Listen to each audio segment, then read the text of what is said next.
Саламатсыздар ма балалар, бүгін біз сіздермен математика 4 сынып 153 сабақты өтетін боламыз. Сабақтың тақырыбы өзіңді тексер. Енді балалар бірінші есепке қарайық. Есеп бойынша қалай өрнек құруға болатынын білемін және түсінемін. Есептің шешуін өрнек түрінде шығар дейді. Тікұшақ 2 сағатта 568 км ұшты. 1420 км-ді ол қанша уақытта ұшып өтеді дейді. Енді балалар өрнек құрып отырып есепті шығарайық. Бізде есептің алдымен шартын жасайық, иә.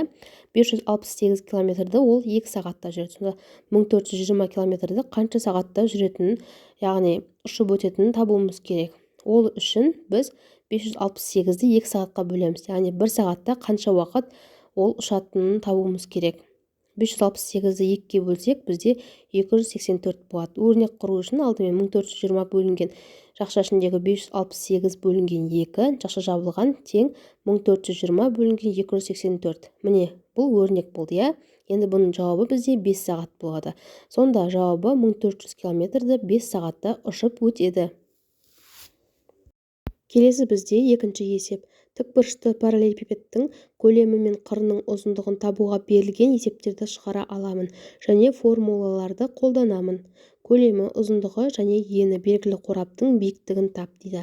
Яғни бізге көлем В белгілі, А ұзындығы, Б ені белгілі. Енді біз сыны, яғни осы әрбір үш қораптың жеке-жеке биіктіктерін табуымыз керек. Енді бізде біріншісі В, яғни көлем бізде 84 000 см кубқа тең, иә. А бізде 70 см, В 20 см-ге тең. Ең алдымен біз көлемнің формуласын жазып аламыз сынын табу үшін, яғни В бізде ол А көбейтілген Б көбейтілген С-ға тең, иә. Енді осы жерден біз сыны, яғни биіктікті табуымыз үшін В-ны, яғни көлемді А көбейтілген В-ға бөлеміз. Сонда С тең 84 000 бөлінген 70 көбейтілген 20. 70-ке 20-ны көбейтсек 140, сонда 84 000-ды 140-қа бөлсек 60 см болады. Яғни жауабы биіктігі 60 см бірінші қораптың. Енді екіншісінде бізде тура осындай, бұл жерде де көлем 70 см, көлем әсінде, яғни 360 дециметр куб, одан кейін ұзындығы бізде 8 дециметр және ені 5 дециметр. Біз сын табуымыз керек. Ол үшін С тең В бөлінген А көбейтілген С. Тура жаңағы бірінші сияқты. Сонда 360-ды 8 көбейтілген 5-ке бөлсек, яғни бізде 9 дециметрге тең болады екен. Яғни жауабын жазып өтейік, биіктігі 9 дециметр. Келесі бізде үшіншісі. В бұл жерде 720 000 см кубқа тең. А 90 см, В бізде 50 см-ге тең. Тура осылай бұл жерде де біз несін табамыз? Биіктігін табамыз, сыны, яғни. Сонда С тең В бөлінген А көбейтілген Б-ға тең болады. Сонда сын табу үшін 720 000-ды бөлеміз 90 көбейтілген 50-ге. 720 000 тең болады. 90-ды 50-ге көбейтсек бізде 4500, иә. Сонда 720 000 4500-ге бөлетін болсақ 160 см болады екен. Яғни жауабы биіктігі 160 см. Келесі бізде үшінші есеп. Есепке талдау жүргізіп, оны әртүрлі арифметикалық тәсілмен шығарамын. Есепті, яғни екі тәсілмен шығар дейді. Екі кеме бір айлақтан бір уақытта бір-бірінен қарама-қарсы бағытқа жолға шықты. 2 сағаттан кейін біреуі 52 км, ал екіншісі 48 км қашықтықта болды. 1 сағаттан кейін екі кеме бір-бірінен қанша қашықтықта болады дейді, яғни қандай қашықтықта. Енді бізге есептің алдымен шартын жазып алайық. Бізде Т белгілі, иә, бұл жерде 2 сағат.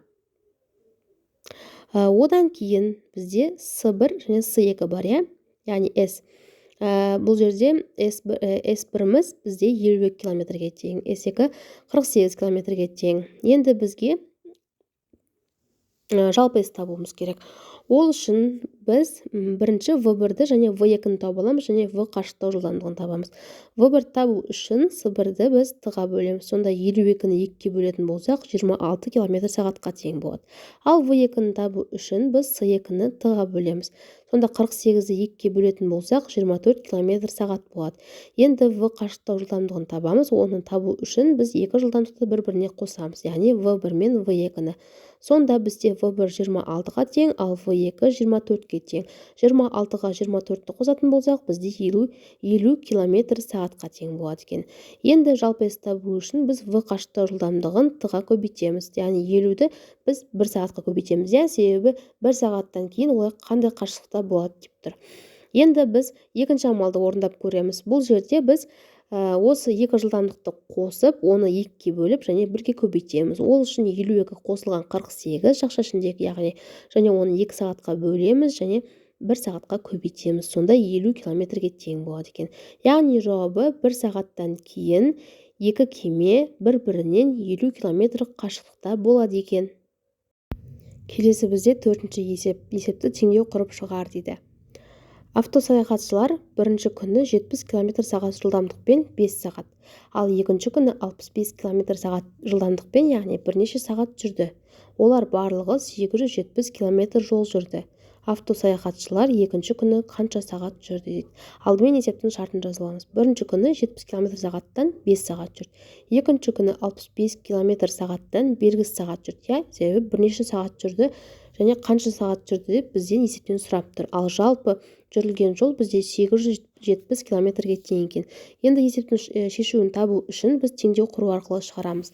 Сонда біз бірінші күні жүрген 70 км/сағатқа 5 сағатты көбейтеміз және оған қосамыз 65 км/сағатты көбейтеміз біз x-ке, себебі бізде ол белгісіз болып тұр.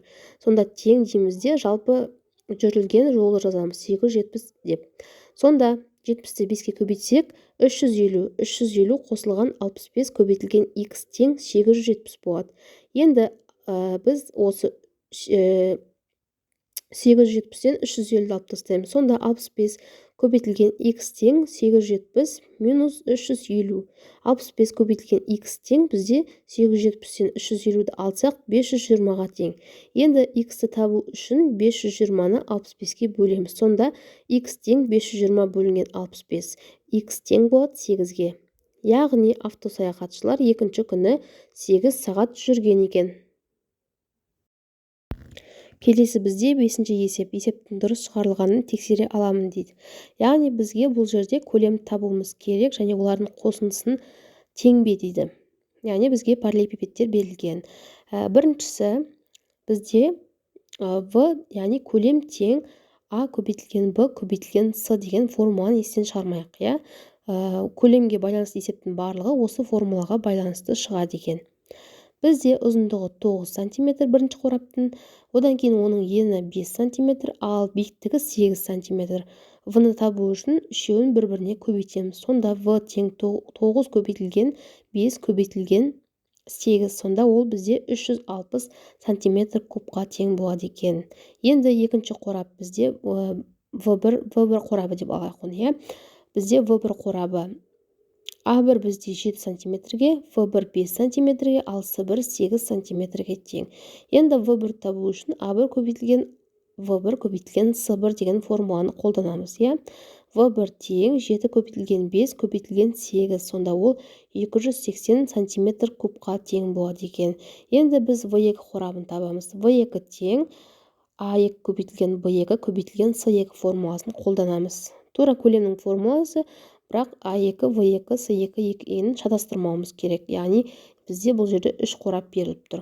Енді бізде осы үшінші қораптың ұзындығы 2 см-ге тең, ал оның бізде ені 5 см-ге тең. Енді оның бізде биіктігі 8 см-ге тең. Сонда V2 тең 2 көбейтілген 5 көбейтілген 8. Сонда ол 80 см кубқа тең болады екен. Енді бізге бірінші қорап пен екінші, үшінші қораптың қосындысы тең бе дейді. Сонда бірінші қорап осы 360 см кубпен қалады. Екінші қорап 280 см кубқа тең. Ал үшінші қорап бізде 80 см-ге тең. Яғни V-ны табу үшін біз осы 280-ге 80 см қосамыз. Сонда бізде 360 см кубқа тең болады екен. Яғни бірінші қорап пен екінші, үшінші қораптың қосындылары бір-бірімен тең болады екен. Осымен балалар, бүгінгі біздің 153-ші сабағымыз аяқталды.